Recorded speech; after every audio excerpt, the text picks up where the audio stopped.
भद्रं पश्यमोक्षवीरजत्राः स्त्रैरङ्गैः तुष्टमानसस्तनूभिः व्यसेम देवहितं यदायुः स्वस्ति न इन्द्रो वृतसर्वाः स्वस्ति न पूषा विश्ववेदाः स्वस्ति नस्ताक्षर्योरिष्टनेमि स्वस्ति नो बृहस्पतिर्दधातु ओम शांति शांति शांति हरि ओम श्री गुरुभ्यो नमः हरि ओम शंकरं शंकराचार्यं केशवं बादरायणं सूत्रभाष्य कृतौ वन्दे भगवन्तौ पुनः पुनः ईश्वरो गुरुरात्मेति मूर्तिभेदविभागिनी व्योमवत् व्याप्तदेहाय दक्षिणामूर्तये नमः अखण्डमण्डलाकारं व्याप्तं येन चराचरं पदपदं दर्शितं येन तस्मै श्रीगुरवे नमः अज्ञानतिमिरान्धस्य ज्ञानाञ्जनशलाकया चक्षुरुन्मीलितं येन तस्मै श्रीगुरवे नमः गुरुर्ब्रह्मा गुरुर्विष्णु गुरुर्देवो महेश्वरः गुरुसाक्षात् परं ब्रह्म तस्मै श्रीगुरवे नमः त्वमेव माता च पिता त्वमेव बन्धुश्च सखा त्वमेव विद्या द्रविणं त्वमेव सर्वं मम देव गजाननं भूतगणादिसेवितम् अभेदजम्बो कलचारुमक्षरम् उमासुतं शोकविनाशकारकं नमामि गणेशरवरमङ्गलम् अनंत श्री विभूषित नित्य प्रातः स्मरणीय वंदनीय अर्चनीय पूजनीय 1008 श्री पंचायती महानिर्वाणी अखाड़ा की वरिष्ठ श्रोतीय वरिष्ठ महामंडलेश्वर एवं उत्तर प्रदेश संत समाज के अध्यक्ष श्री सदगुरुदेव भगवान के चरणों में कोटि कोटि नमन। यहाँ पर उपस्थित श्री कृष्ण चैतन्य के अंतःकरण में विराजमान आपके श्री परमात्मा को नमन करते हैं। ईश्वरी कार्य को करते हैं वह तथ्य प्रकार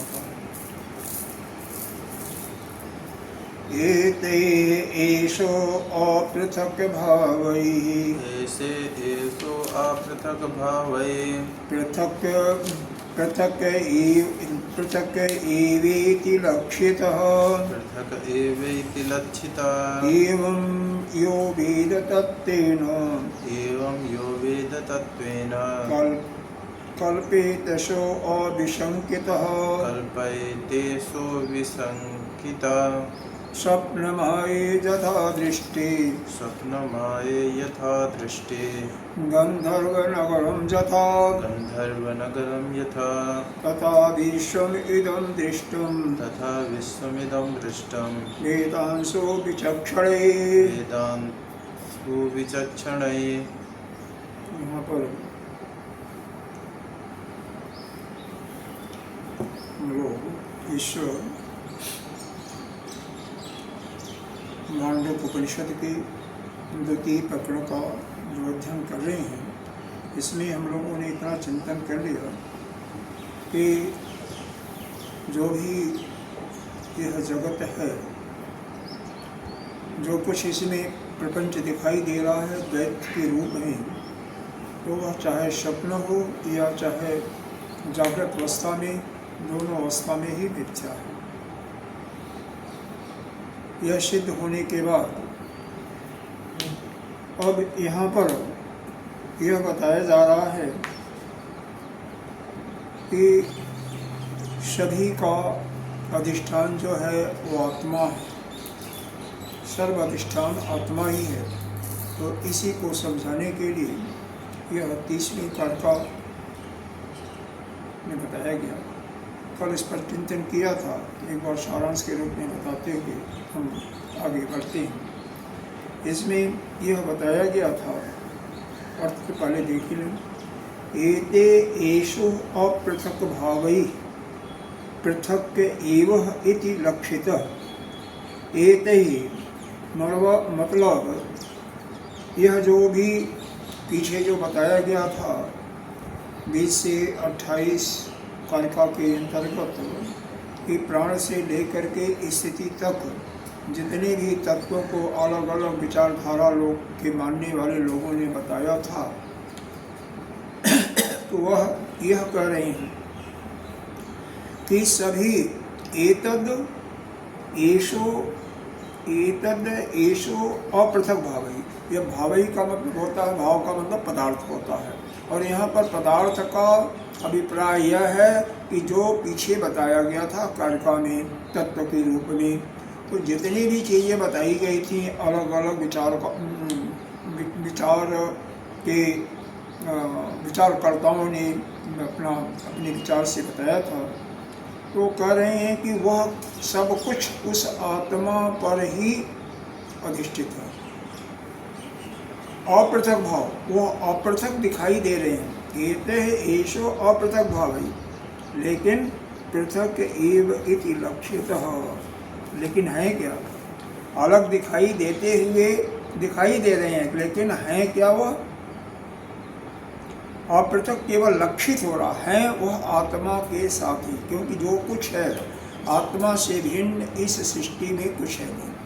तो जो कुछ है सब आत्मा ही है, तो वह चाहे मन है, चाहे प्राण है, चाहे बुद्धि कहा, चाहे उत्पत्ति प्रलय, जितना भी चीज़ें तत्व के रूप में अलग अलग लोगों ने बताया गया, सब का अधिष्ठान वही आत्मा या वही ब्रह्म है। केवल हमें अलग अलग भान होता है, बस इतना ही है। आगे जो है एवं यो वेद तत्तेन, लेकिन वेद माने जानना होता है, तत्तेन माने तत्व के दृष्टिकोण से। जो तत्व के दृष्टिकोण से इसको अच्छी तरह से जानते हैं, जो एवं वेद, जो इसको अच्छी तरह जानता है यानी विद्वान लोग, वह क्या कहते हैं? कल्पयतो असविशंकतः, वह निशंक हो करके इस वेदांत की युक्ति से भी वेदांत की इसकी कल्पना करते हैं।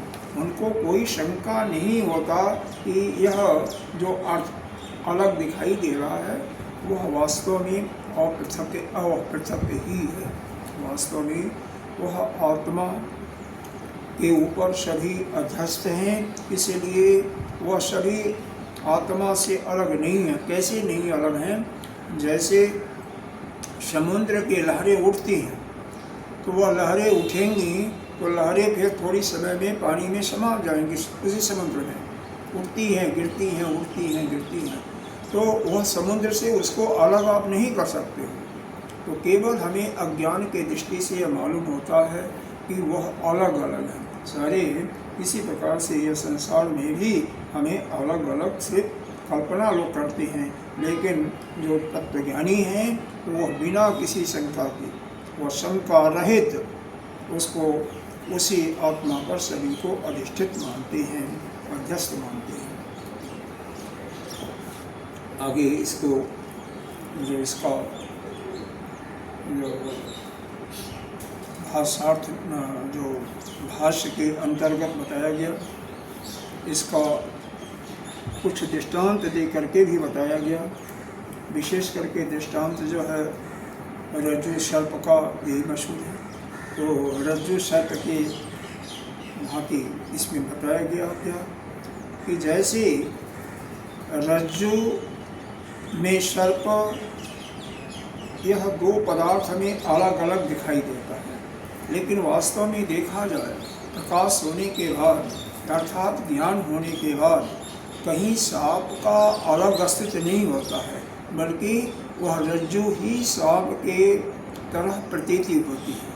यानी वह सर्प जो है रज्जु से पृथक नहीं, रज्जु ही उस रूप में परिणत हो जाती है। उसी प्रकार से यह समस्त जितना भी प्रपंच है इस सृष्टि में, जो कुछ आप देख रहे हो दैत्य के रूप में, चाहे प्राणी हो, चाहे पशु पक्षी हो, चाहे जानवर हो, पानी में रहने वाले, नमचर में होने वाले समस्त, या कोई वस्तु है, मकान इत्यादि, घोड़ी घोड़ा, सब केवल उसी पर अध्यस्त है।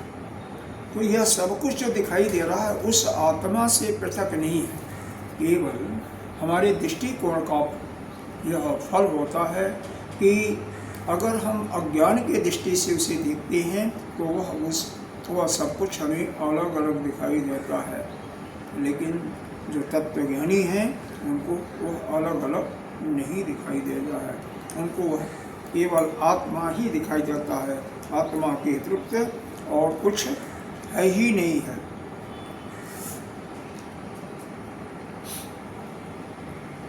यहाँ तक कि इन्होंने एक श्रुति का हवाला भी दिया, इदम सर्वम यद अयम आत्मा, कि इस सृष्टि में जो है सब कुछ क्या है, इदम अयम जो भी है सब आत्मा ही है, यानी आत्मा के अतिरिक्त कुछ नहीं है। इसलिए ये श्रुति का, हालांकि एक ही जगह नहीं, श्रुति ने माता ने कई जगह कई उपनिषदों में अलग अलग दिया गया है कि सब कुछ आत्मा है। ईशावास में भी यही आया है, ईशावासिदम सर्वम यत् किंचित जगत्याम जगत, तो जगत में जो कुछ है, थोड़ा बहुत जो कुछ दिखाई दे रहा, सब कुछ केवल आत्मा है। तात्पर्य यह हुआ कि आत्मा के अतिरिक्त इस सृष्टि में कुछ भी नहीं है, और हमें जो दिखाई दे रहा प्रकृति के रूप में, द्वैत के रूप में भाषित हो रहा है, वह असत है। वह केवल जब तक हमें ज्ञान नहीं होता तब तक वो हमें अलग रूप से द्वैत के रूप में दिखाई देता है, पर प्रतिभाषिक सत्ता कहिए या व्यवहारिक सत्ता में ऐसा भी है, हमें उसका हम व्यवहार करते हैं, बाकी वह अलग नहीं है। अब यह जो 21वें कर का है, इसको एक बार पुनः पढ़ लें, फिर उसके बाद इसका भाष्य देखेंगे। स्वप्न माये जथा दृष्टि गंधर्व नगरम जथा तथा विश्वम इदम दृष्टम वेदांतेषु विचक्षणे। यह स्वप्न हो या जादूगर का खेल हो, यानी माया, तो स्वप्न या माया में, माया या जादूगर का खेल के, ये माया तो यहाँ पर इसी से समझ में आएगा, जादूगर के खेल में। यथा दृष्टि जो कुछ दिखाई दे रहा है, गंधर्व नगर जैसा, जैसे आकाश में गंधर्व नगर दिखाई देता है, तथा विश्वमिदम दृष्टम, उसी प्रकार से यह जो वेदांत के अंदर, यानी हमारे शास्त्र के अंदर जो विचक्षणी हैं, विद्वान लोग हैं, जो शास्त्र के जानने वाले हैं, वह क्या देखते हैं, उसी प्रकार से इस विश्व के अंदर, इस सृष्टि के अंदर सब कुछ माया के रूप में ही या स्वप्न के रूप में ही देखते हैं। पहले भी यह सिद्ध किया गया है कि जागृत अवस्था जो कुछ है सब केवल इच्छा ही है, असत है, मिथ्या है, और अगर ज्ञान की दृष्टि से देखें तो सब कुछ है ही नहीं, आत्मा के अतिरिक्त और कुछ है ही नहीं। स्वप्नमाये जथा दृष्टि गंधर्व नगरम जथा, ऊपर का दृष्टांत है, नीचे का दृष्टांत है। दृष्टांत का मतलब जैसा कि आपको किसी चीज़ का एग्जाम्पल कहिए या उदाहरण दे रहे हैं, ऊपर का उदाहरण हो गया और नीचे उस चीज़ को बता रहे हैं कि जैसे स्वप्न में या माया में या जादूगर कहिए उसको, गंधर्व नगर की जगह सारा एक अलग अलग गंधर्व नगर आकाश में दिखाई देता है, उसी प्रकार से और कुछ समय के बाद विलीन हो जाता है, नष्ट हो जाता, दिखाई नहीं पड़ता। उसी प्रकार से यह सारा जो विश्व है, यह नाना प्रकार के द्वैत दिखाई देते हैं, लेकिन कुछ समय के बाद विलीन हो जाते हैं। ये किसकी दृष्टि है? विश्वम इदम दृष्टम, यह ज्ञानियों के द्वारा, जो कि उन्होंने शास्त्रों में देखा है। भाष्य इसका देखें, यद एतद् द्वैतस्य असत्वम उक्तम, कर रहे हैं जत एतद्, जो कुछ भी यह द्वैत के रूप में दिखाई दे रहा है, तस्य असत्वम, वो सारा का सारा सब कुछ क्या कहा गया पीछे? असत ही कहा गया। युक्ति जुक्तितः एतद् अद्वैत जुक्तितः एतद्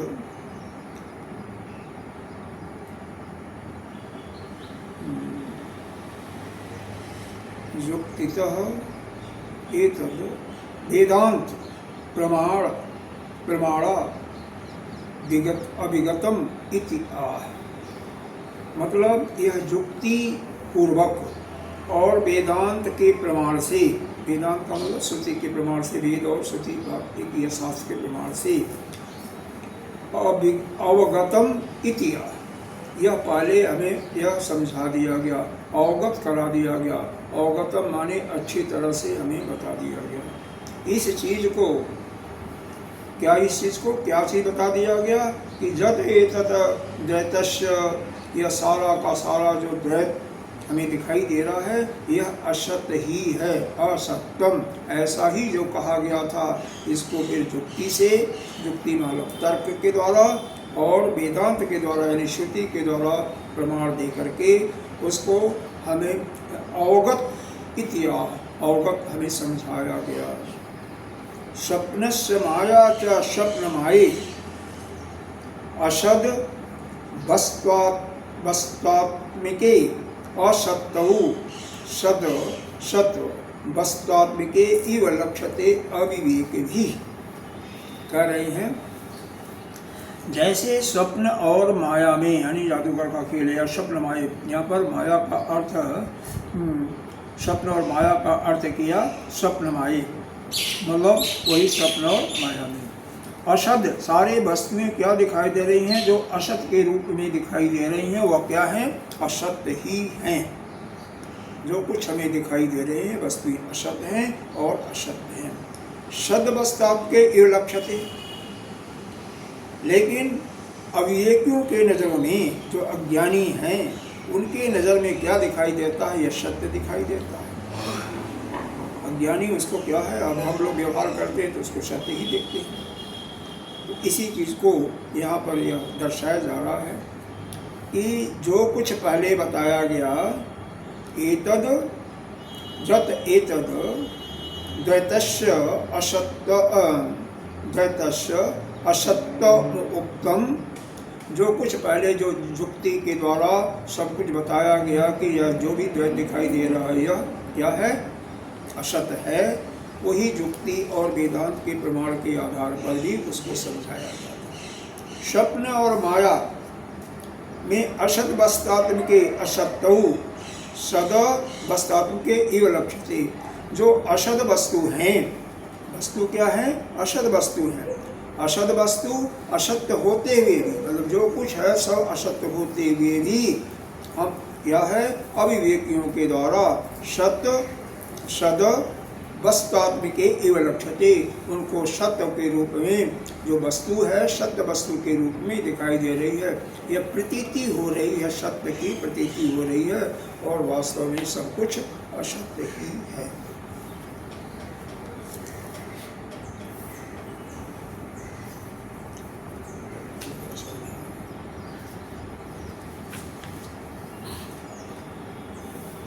यथा च प्रसारित, जैसे कि प्रसारित माने फैला देना, पर्ण अपर्ण गृह प्रसाद स्त्री कुंजन पद व्यवहार आकर्णीम इव गंधर्व नगरम दृश्यमानम इव। इसमें जैसे पर्ण माने दुकान होता है, अपर्ण माने यह बाजार, क्योंकि दुकान जो होगी बाजार में ही होगी। गृह माने घर होता है, लेकिन गृह प्रसाद रख गया तो इसका मतलब महल हो गया, बड़े बड़े महल। तो जैसे दुकान, बाजार, महल, स्त्री, कुंजन माने पुरुष, कुंजन यह सब और नाना प्रकार की वस्तुओं ले सकते हैं। व्यवहार आकरणीम इव, व्यवहार के दृष्टि में या व्यवहार जगत में पूर्ण रूप से यह गंधर्व नगर जैसे दृश्यम एव इव, तो यह दिखाई सा पड़ता है, दिखाई पड़ता है नहीं, लेकिन ऐसा ही दिखाई पड़ता है कि यह सब कुछ सारा फैलाव पड़ा हुआ है, यह बाजार है, यह महल है, यह पुरुष है, स्त्री है इत्यादि। एवं सत अकस्मात भावताम गत दिष्टम, कह रहे हैं ये सब जो कुछ दिखाई दे रहा है सत्य के माफिक, अकस्मात अभावताम गतम दिष्टम, अकस्मात अचानक ही इन सब का क्या हो जाता है, आपको अभाव हो जाता है। ऐसे भी मान लो दिखाई दे रहा है, कुर्सी दिखाई दे रहा है और कुर्सी टूट गई तो उसका अभाव हो। पुराने मकान जो हैं गिर जाते हैं, जर्जर हो जाते हैं। किसी आदमी दिखाई दे रहा है कि अमुक आदमी है और उसकी मृत्यु, उसके शरीर की मृत्यु हो गई तो चला गया, तो उसे दिखाई नहीं दे रहा। तो कहने का मतलब यहाँ पर जो बता रहे हैं, जो कुछ यह दिखाई दे रहा है वह गंधर्व नगर जैसे दिखाई दे रहा है तो असत रूपे, असत ही है, लेकिन वह अकस्मात ही, अचानक ही गायब हो जाता है। अकस्मात ही अभावतम, मतलब उसका अभाव हो जाता है, गतम दिष्टम, और उसका अभाव में चला जाता है। कैसे दृष्टांत दे रहे हैं, यथा स्वप्न माये दृष्टि, जैसा कि स्वप्न में और माया के अंदर दिखाई देता है, क्या असद रूपे, असत्य ही वस्तु जो दिखाई दे रही है, उसी प्रकार से तथा विश्वमिदं द्वैतम, इस संसार में जो कुछ द्वैत भाषित दिखाई दे रहा, समस्तम अदिष्टम, जो समस्त यह द्वैत दिखाई दे रहा है, समस्त का मतलब जो कुछ है, एक चींटी से लेकर के ब्रह्मा पर्यंत जो कुछ दिखाई दे रहा, चाहे वस्तु है, पशु पक्षी है, प्राणी है, जीव है, तो वह सब कुछ क्या है, केवल यह दिखाई दे रहा है कुछ समय के लिए, लेकिन बाद में क्या हो जाता है, इसका अभाव हो जाता है। अब प्रश्न पूछ रहे हैं, कहाँ क्या दिखाई दे रहा है, वह इतिहास कैसे दिखाई दे रहा है, तो वेदांत इसका उत्तर दे रहे हैं, यह शास्त्रों में ऐसा बताया गया है। कहाँ बताया गया, शास्त्रों में। नेह नानास्ति किंचन, शायद कठोर उपनिषद का है, न इह नाना अस्ति किंचन, यह जो कुछ है यहाँ पर जो नाना प्रकार के चीज़ें आपको दिखाई दे रही हैं, लेकिन वास्तव में किंचित न, कुछ भी नहीं है, यह केवल इनकी प्रतीति हो रही है नाना प्रकार से, अनेकों प्रकार से, लेकिन वास्तव में कुछ नहीं है। इंद्रो माया भी, यह केवल इंद्र का मतलब वह परमेश्वर लीजिए, उस परमेश्वर के माया के ही कारण है, यही श्रुति का ही प्रमाण है। आत्मा एव इदम अग्रमासीत, वह आत्मा ही एक ही है, वही आत्मा या ब्रह्म, वही एक पहले सृष्टि के आरंभ में था। फिर दूसरी श्रुति का हवाला दे रहे हैं, ब्रह्म एव इदम अग्रमासीत, वहाँ पर क्या गया, आत्म एव इदम अग्रमासीत, यहाँ पर दिया गया ब्रह्म एव इदम अग्रमासीत, यानी वह ब्रह्म ही सबसे पहले सृष्टि में था। इसका मतलब इन दोनों का एकीकरण कर दिया, यानी ब्रह्म में और आत्मा में भेद को समाप्त कर दिया। ब्रह्म ही क्या है, वही आत्मा है, और आत्मा ही क्या है,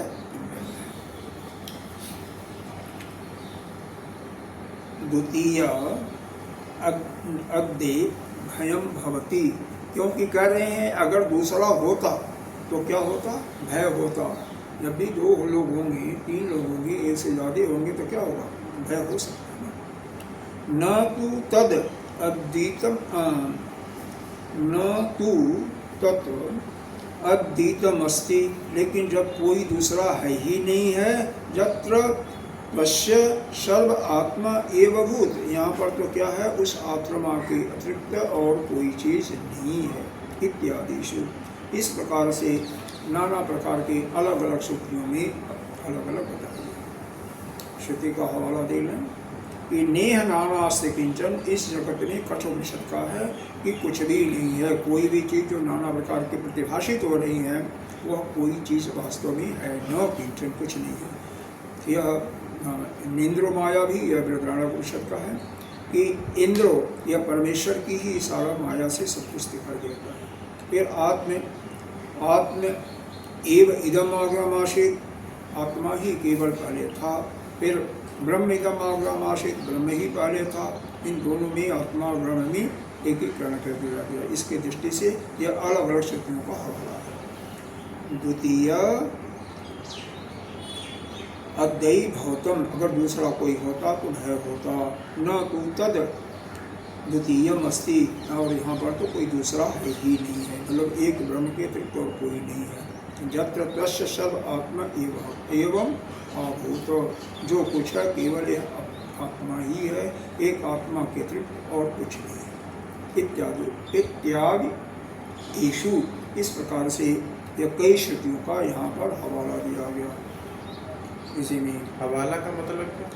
हवाला का मतलब एक तो हवाला कांड होता है, उस हवाला कांड की नहीं, मतलब यहाँ पर हवाला का मतलब बताया गया। तो ऐसे कहो हवाला हवाला कह रहे हैं, हम समझ नहीं पा रहे हैं। और कोई बात आपने कहा तो मैंने समझा दिया। यह मतलब वैसे हवाला तो कोई हिंदी शब्द नहीं है, वो बोलचाल की भाषा। हाँ, तो हिंदी में बोले, उर्दू में कौन समझ पाएगा? उर्दू नहीं बोले, आम बोलचाल की भाषा में ऐसा बोले। हम नहीं, शब्द पहली बार सुने हवाला। अच्छा अच्छा। एक हवाला कांड भी होता है, वो भी सुना हो? वो तो सुना होगा। कौन सी? हवाला कांड। नहीं। और जो हेरा फेरी करके जीप ले करके भाग जाती हैं, ये सब शब्द कभी नहीं सुने। हवाला कांड तो बहुत प्रसिद्ध है। हाँ, जो हमने बोला ये नहीं प्रसिद्ध। हवाला बड़ा अजीब लगा। आप हमने कहा संस्कार कहीं हवाला ही समझ लिया। नहीं, हवाला टवाला। चलो आगे आ जाओ।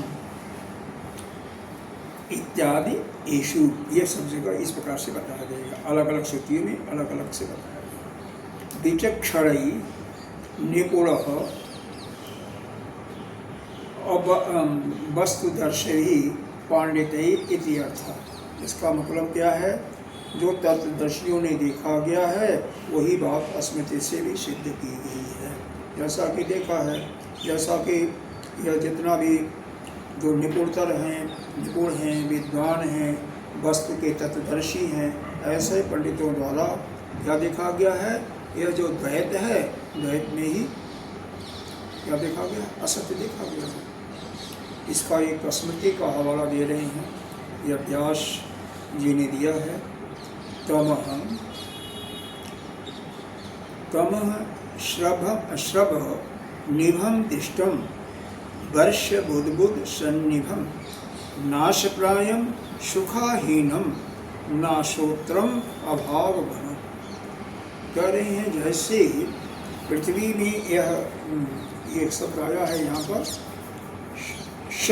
शब्द का मतलब होता है यह गड्ढा हो जाता है, छोटा छोटा पृथ्वी में गड्ढे हो जाते हैं, छिद्र हो जाते हैं। छिद्र अर्थ होता है इसका शाब्दिक अर्थ यही है।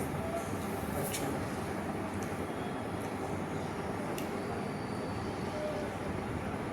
तो यह जो पृथ्वी में जो छिद्र हो जाती हैं, जब वर्षा होती है, बूंदें पड़ती हैं, तो क्या होता है? क्या होता है? पहले बूंदें भर जाएगा, बूंद गिरेगी, भरेगा, फिर क्या होगा? थोड़ी देर में नष्ट हो जाएगा।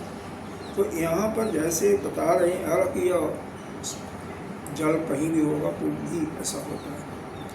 अगर मान लो गड्ढा भर गया, पानी भरा है, तो पानी गिरा और थोड़ी देर में वो पानी की बूंद भी जो है उसी पानी में मिल जाएगी। इसी चीज़ को बताया जा रहा है।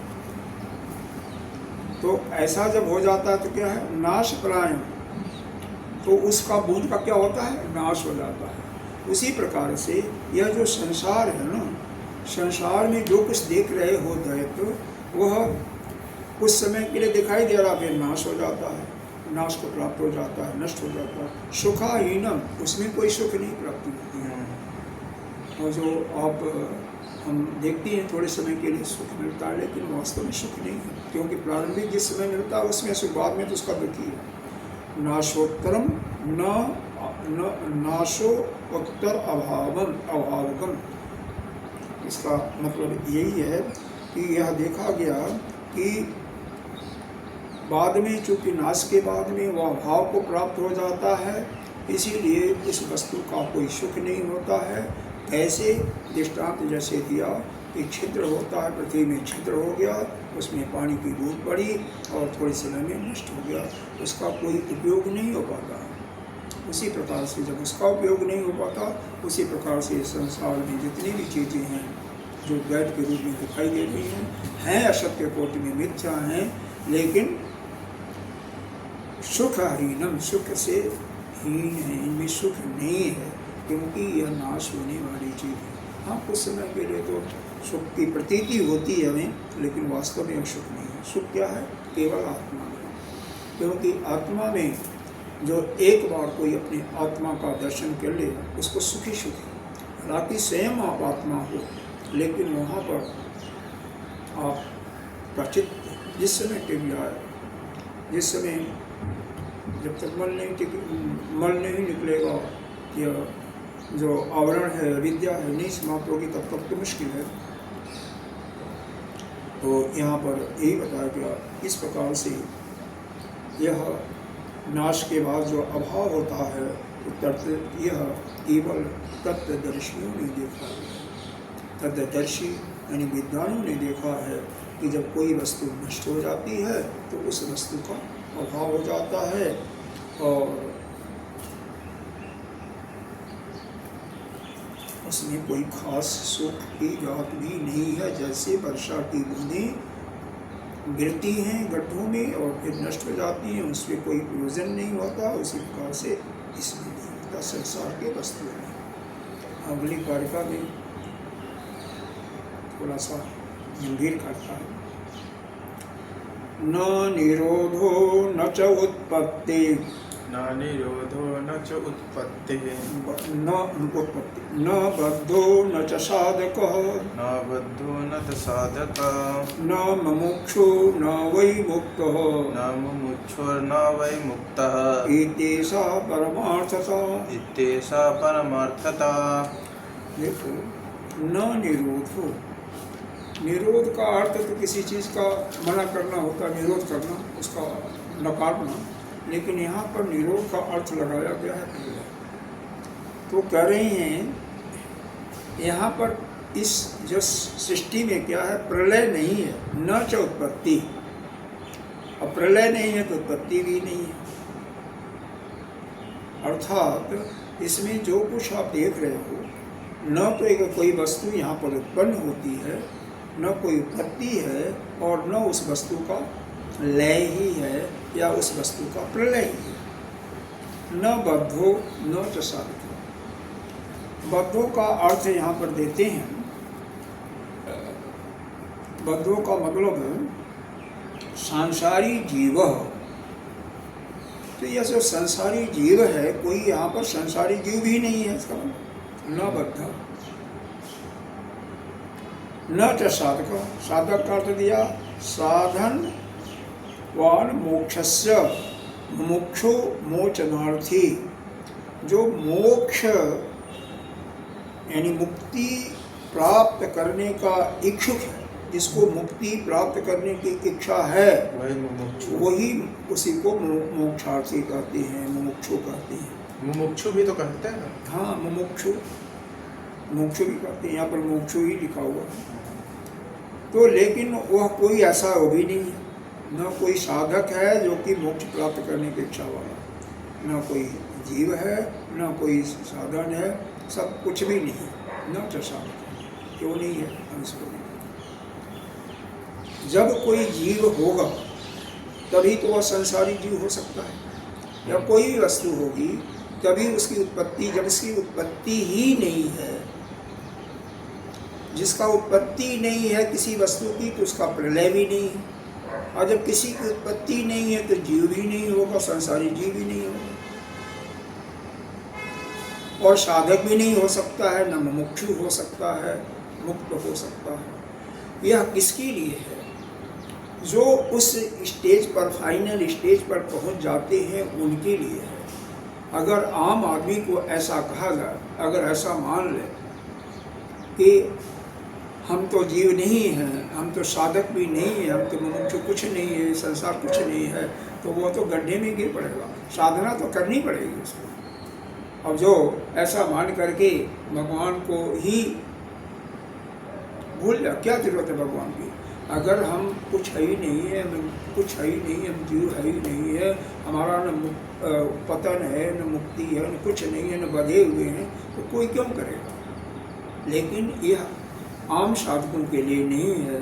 यह बहुत ही उत्तम कोटि का साधक जो कि ज्ञान की अनुभूति को प्राप्त कर चुका है या अंतिम ड्योढ़ी पर पहुंचा होगा, उसके लिए है, कुछ नहीं है। तो उसके लिए है कि जीवा न जायते न किंचित जायते जीव, कश्चित जायते जीव, और उसके बाद संभव अश्य न विद्यते। उसके लिए है कि कोई संभावना भी नहीं है, कोई जीव की उत्पत्ति भी नहीं है। लेकिन एक साधारण का प्रारंभिक कोटि का साधक है, मध्यम कोटि का साधक है, तो उसके लिए यह ऐसा नहीं, ऐसा करने से उसका बहुत ही पतन हो सकता है।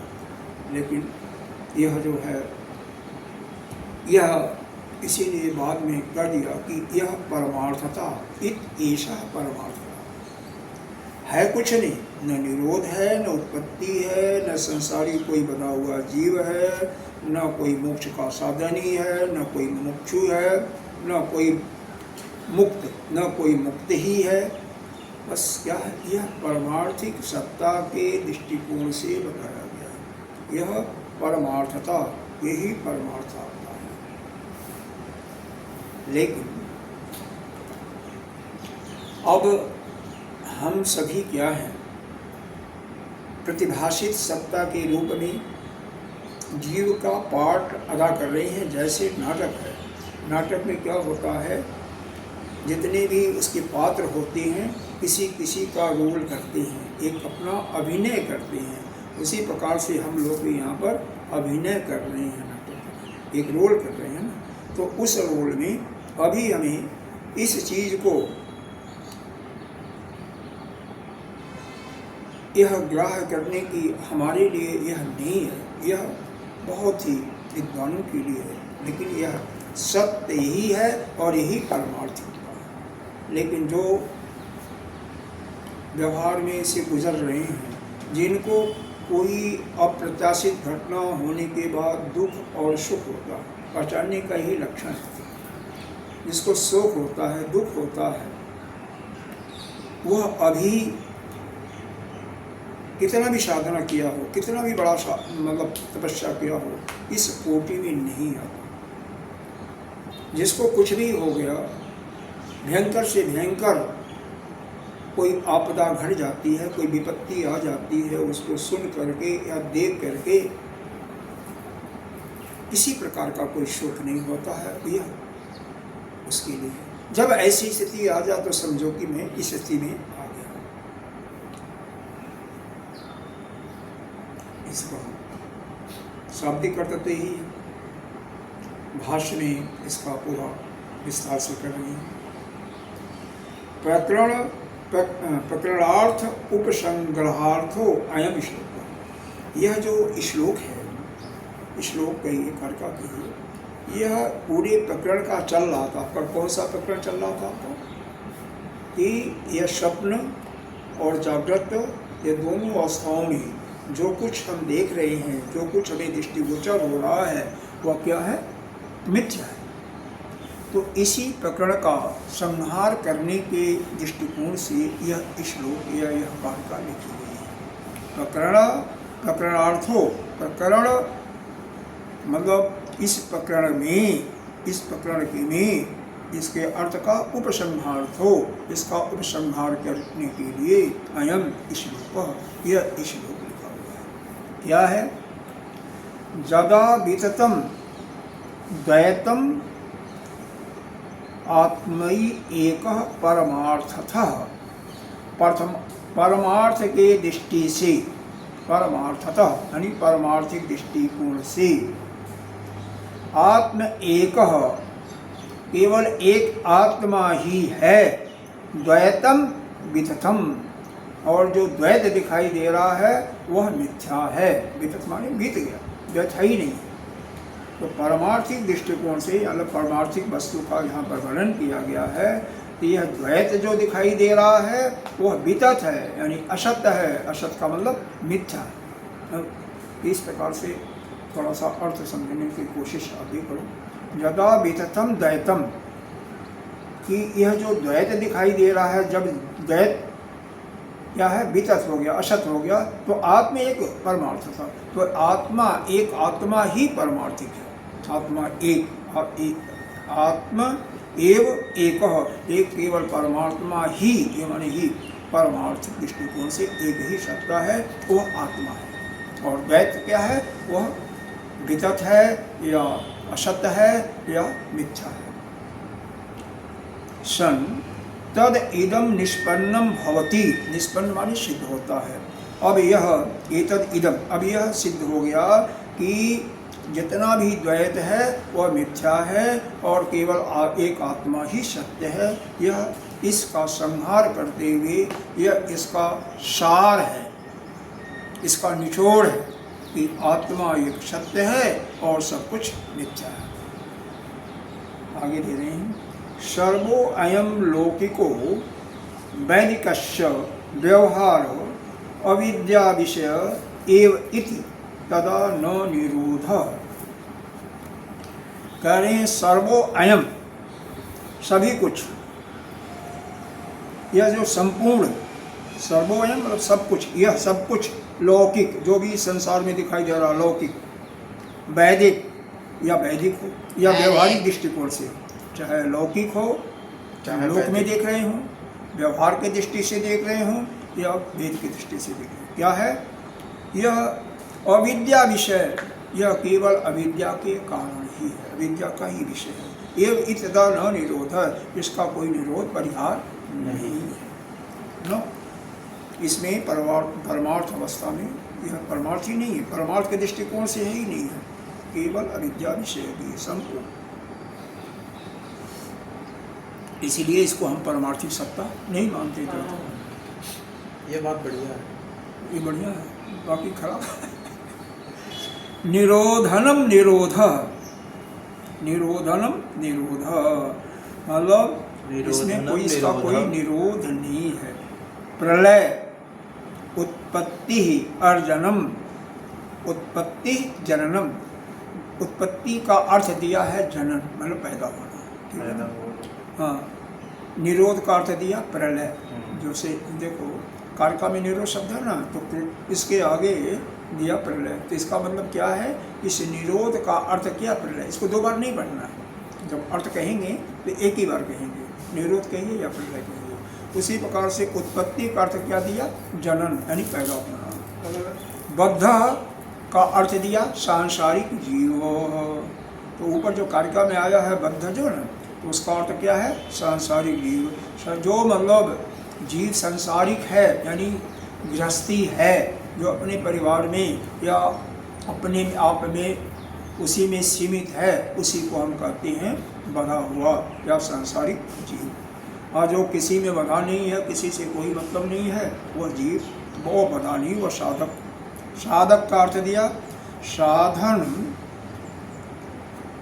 मोक्षस्य मुमुक्षु मोचनार्थी, मतलब जो मोक्ष के इच्छा के लिए, मोक्ष के इच्छा के लिए साधना करता है, उसको हम साधन कहते हैं। मोक्षस्य साधना, जो मोक्ष प्राप्ति का साधना करता है या उसके प्राप्त करने की इच्छा से कुछ कर्म करता है, उसी को हम कहते हैं, क्या कहते हैं, साधक।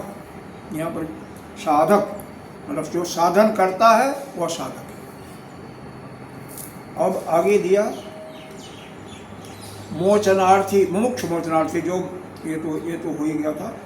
जो मुमुक्षु मोक्ष की प्राप्ति की इच्छा करने वाला है उसी को मुमुक्षु कहते हैं। मुक्तो विमुक्त बंधन, जो इस बंधन से मुक्त हो गया है उसको क्या कहते हैं, मुक्तो। और कैसे मुक्त होगा, जब उसने यह अद्वैत की सिद्धि हो गई है, उसके अंदर आज़ाद का दृष्टिकोण अद्वैत की दृष्टि हो गई है। पूरी सृष्टि में जो कुछ दिखाई दे रहा है उसको सब मिथ्या जब दिखाई पड़ता है, या कोई भी अप्रत्याशित घटना होने पर उसको कोई शोक नहीं होता है। आगे दिया, उत्पत्ति प्रलयो अभावात बद्धातयो न सन्ति इति एषः परमार्थ। पारमार्थिक सत्ता क्या है इसको देखो। जहाँ पर उत्पत्ति और प्रलय का, यहाँ पर अभावात पढ़ा जाता है और पढ़ा जाता है। जहाँ पर व्यंजन है और उसमें हलंत कर दिया गया ना, वहाँ पर नहीं लगेगा।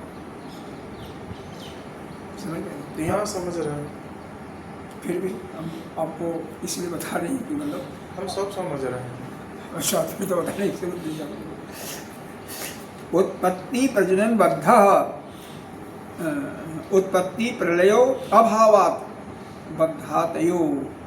कह रहे हैं बधा हुआ वही है अभावात, जहाँ पर उत्पत्ति प्रलय का अभाव हो जाता है। न उत्पत्ति होती है और न प्रलय होता है, तो उसका उत्पत्ति का भी अभाव हो गया, बद्धा का भी हो गया। न संति ईशा, तो यह क्या है? यही परमार्थिक सत्ता है, क्योंकि वहाँ पर न कोई बधा हुआ है न कोई साधक, कुछ नहीं है। इसी को परमार्थिक सत्ता है, क्योंकि वहाँ पर क्या है? एक आत्मा ही है और कुछ नहीं है।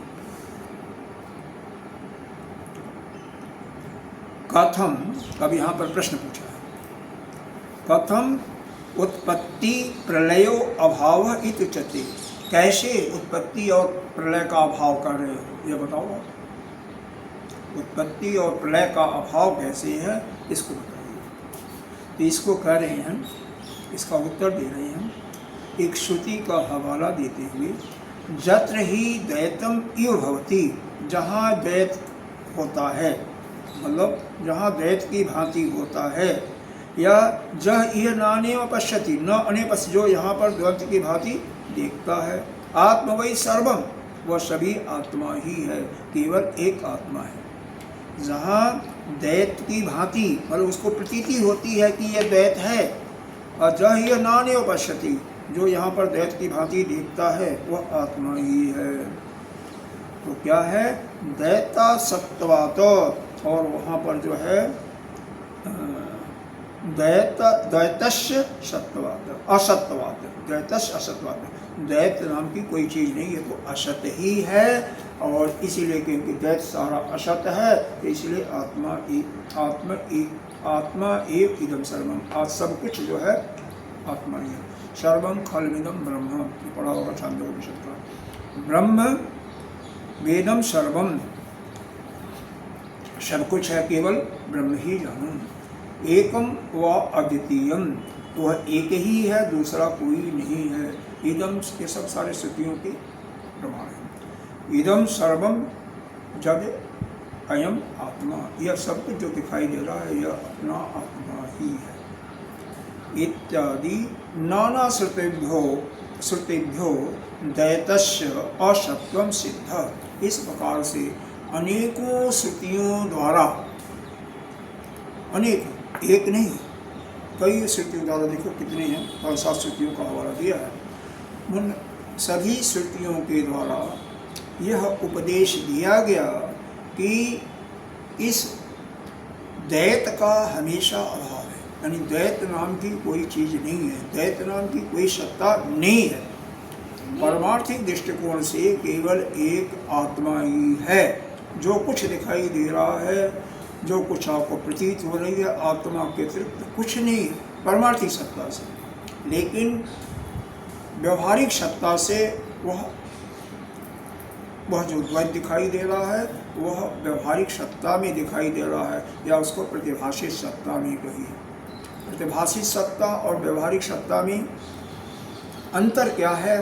तो यह समझ लें कि व्यवहारिक सत्ता में वो जो कुछ दिखाई दे रहा है, उससे आप ग्राहक का भाव कर सकते हैं। प्रतिभाषित सत्ता वाला वो बिल्कुल असत्य होता, उसको इंद्रियों के पकड़ में भी नहीं आता। जैसे खरगोश को सींग नहीं होती है, इसको कहिए, या खरगोश को सींग है, या बंधा कोई स्त्री है तो उसके पुत्र है, तो यह सब वह इंद्रियों के अंदर पकड़ में नहीं है, बिल्कुल मिथ्या होता है। लेकिन यहाँ पर जैसे यह द्वैत कहा गया, ये मेज कुर्सी है, मेज है, सोफा है इत्यादि, ये दिखाई दे रहा है, ठीक है, इसकी सत्ता नहीं है वास्तव में, ये सब कुछ ब्रह्म है, लेकिन इसलिए सब व्यवहार में है। खाना पीना सब कुछ जो है व्यवहारिक सत्ता में है। व्यवहारिक सत्ता में है, लेकिन नहीं करोगे तो काम भी नहीं चलेगा। इसका देखो बड़े से एक दिन खाना ना खाओ तो पता चलेगा। नहीं, इसका मतलब सुनो, व्यवहारिक सत्ता में नहीं करोगे तो नहीं काम करेगा। इसलिए यह है, जब तक हमारा यह देह बुद्धि है, जीवत्व की बुद्धि है, तब तक आपको सब कुछ करना ही पड़ेगा, बिना उसके काम क्यों। और यह क्या, जो ज्ञान भी हो जाएगा, आपको कहीं मान लीजिए नहीं सुख होता तो भी यह जो प्राण है ना, यह निरंतर जो काम करता रहता है ना, तो यह भूख और प्यास, यह प्राण का धर्म है। तो भूख प्यास लगेगी बाबा जी, तो करना पड़ेगा। अगर आपके पास नहीं होगा तो इच्छा मांगना ही पड़ेगा, उसके लिए जाना पड़ेगा। जहाँ पर आलसियों की तरह पड़े रहोगे तो काम नहीं हो पाएगा। आलसियों के जैसे पड़े रहेगा तो काम नहीं हो पाएगा। तो मरो भूखे। क्यों कि अगर भिक्षा मांग के भी करना है, कोई सोचते हैं भाई हम भिक्षा मांग के, तो कोई जरूरी नहीं है कि वो पका हुआ दे दे। कई बार भिक्षा मांगने में कोरा अन्न दे देते, अन्न दे, जाओ पकाओ, करो मेहनत, लजाओ मांस। वो तो करना पड़ेगा, वो करना पड़ेगा, वो हटा करके पकाना पड़ेगा, फिर खाना। अगर मान लो पीसा भी नहीं है तो पीसो मरो, वो सब करना पड़ेगा। करो। मतलब कहने का यह है कि जो कुछ हमें दिखाई दे रहा है, अगर जब तक हमारे में जीवत्व भाव है, जीवत्व भाव का मतलब यह जो कुछ हम सत्य देख, हम तो भैया भिक्षा मांगेंगे तो हम एक घर में अगर हमको ऐसे खड़ा अन्न मिला तो हम कहेंगे एकादशी दे दो, दूसरे घर देख लेंगे कुछ पका हो एक आध रोटी तो दे दो। इतना चिचिम्मा हम नहीं कर पाएंगे। तो यह द्वैत का जब तक भी आपके पास भान होगा तब तक यह सब करना है। हाँ। और ये वास्तव में क्या है, बनते हैं। इसको समझो, ये प्राण है ना, आप सोते हो तो भी चलता है, कभी अनुभव किया है नहीं? हाँ, अनुभव तो हमेशा क्षण रहता है। हाँ, यह हमेशा। तो भूख किसको लगेगी? इसी को लगेगी। तो भूख और प्यास यह प्राण का धर्म है। और यह दुख और शोक किसका धर्म है? मौसी का, हाँ, मन का। हाँ, बहुत सुंदर, बहुत सुंदर। मन का ही है, मन का ही है। जीत हार मन का, बुद्धि का। हाँ, जीत हार बुद्धि का है। लाभ हानि बुद्धि में, हानि विज्ञान में कोश का, यानी लाभ हानि बुद्धि का, यानी विज्ञान में कोश का।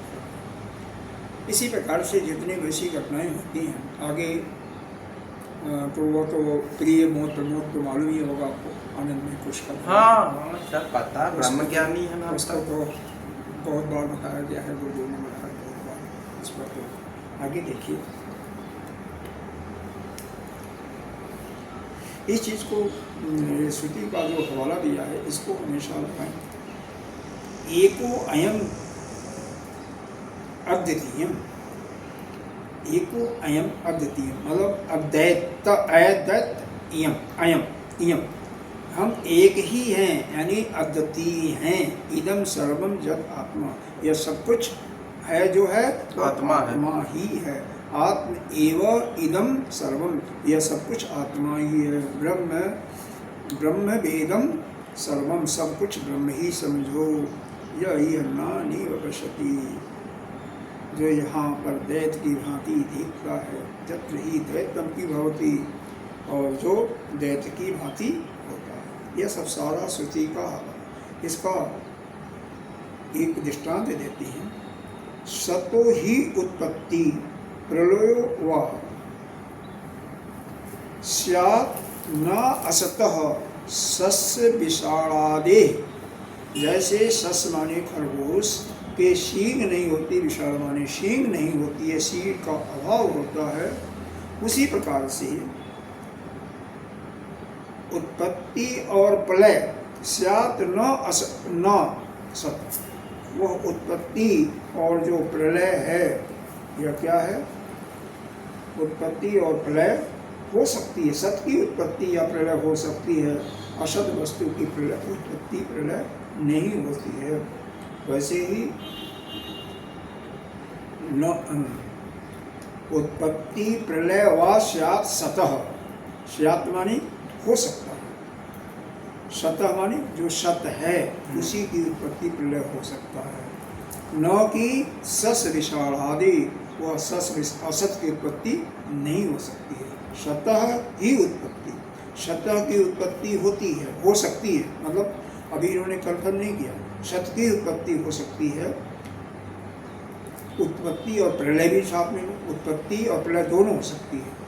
स्यात् न असतः, और असत की उत्पत्ति नहीं हो सकती है। कैसे? जैसे सड़ विषाद सड़ का सींग नहीं होती है। अगले लाइन में कहते हैं न अभी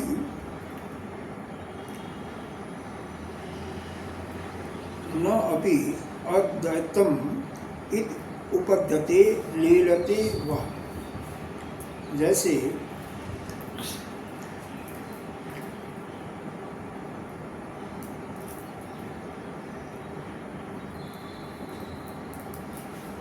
यहाँ पर बता रहे हैं कि न अपि अद्वैतम उत्पद्यते लीयते वा।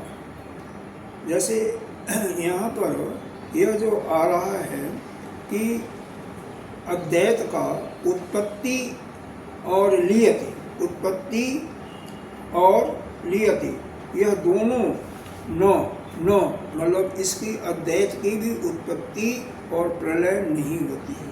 न तो पहले बता दिया कि जो असत है यानी द्वैत की उत्पत्ति प्रलय नहीं होता, उसी प्रकार से यहाँ पर बता रहे हैं न अपि अद्वैतम उत्पद्यते लीयते वा। न तो अद्वैत की ही उत्पत्ति और प्रलय यानी लीयना का मतलब वहाँ पर भी उसका अर्थ है प्रलय ही होता है। कोई भी उत्पत्ति होगा तो उसका अद्विती, उसका भी उत्पत्ति अगर नाश वाला होना तो यह क्या होगा? अद्वयम च उत्पत्ति प्रलयवाती विपरीत सिद्धम। अगर ऐसा कहोगे तो यह सर्वथा विरुद्ध होगा। विपरीत सिद्धम का मतलब होता है विरोध, बिल्कुल उल्टा विरोध होगा। अद्वयम च उत्पत्ति प्रलय चेति, इसलिए अद्वय का उत्पत्ति प्रलय जो भी कहेगा वह विरोध होगा। आज यहीं पर इसको हम समाप्त करते हैं क्योंकि इसका भाष्य बहुत ज़्यादा है। और क्या पूरा 2 घंटा पढ़ाना चाहते हो क्या? नहीं, ये दिव्यांग समाप्त नहीं होगा तो 3-4 पेज में है। ऐसा तो भाष्य किसी का दिया नहीं, इसी का भाष्य लगा दिया। चलो यहीं पर ओम पूर्णमदः पूर्णमिदं पूर्णात् पूर्णमुदच्यते पूर्णस्य पूर्णमादाय पूर्णमेवावशिष्यते। ओम शांति शांति शांति। हरि ओम श्री गुरु हरि ओम श्री।